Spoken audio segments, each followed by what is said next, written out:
Familia moro mawuok e gwenge mar Rimpa Kajiado South ochwalo kwayo e doho ma Kajiado mar mondo mi doho no okaw kinde machuok e tieko buch gwandruok mar lowo maromo eka 80 bura moseyware e doho chakre higa mar 63.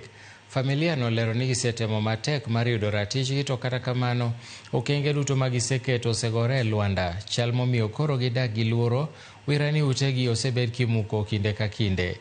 Gie sani dwachgi maduong' en mondo miten migawo mar rango weche mag lowo pachoka odonjre e wachno mar konyogi tieko gwandruok ma kamano kod yudo ratiro kod yore mag dak gi kwe.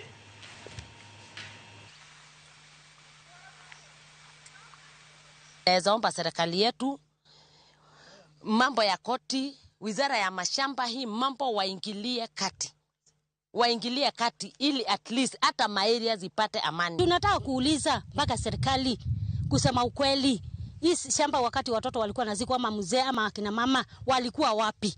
Walikuja kusimamisha kusema hii shamba ni yao.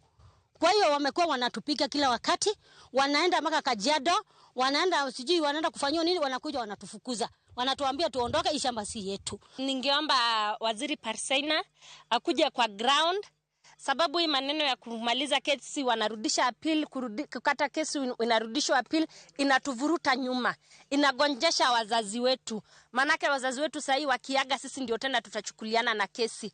Tunaomba ofisi ya waziri wa mashamba, Waziri Parseina, tafadhali tunakuomba ukuja kwa ground ya familia Ole Mosiro. Inauliza koti ya Kajiado, hakuna vile inaweza kuja kwa ground.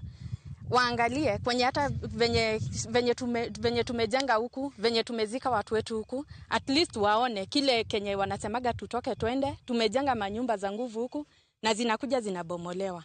Sasa sisi tunaambiwa tutoke twende, tunashindwa tutaenda wapi? Mimi ningeomba serikali na koti ya Kajiado ianguke ground. Iona mahali wanasema sio kwa Karikisa Ole Mosiro, ati ni kwa familia Supio, na wakuja tuonyesha kwa familia Supio ni wapi na kwa familia Karikisa ni wapi. Hiyo tu.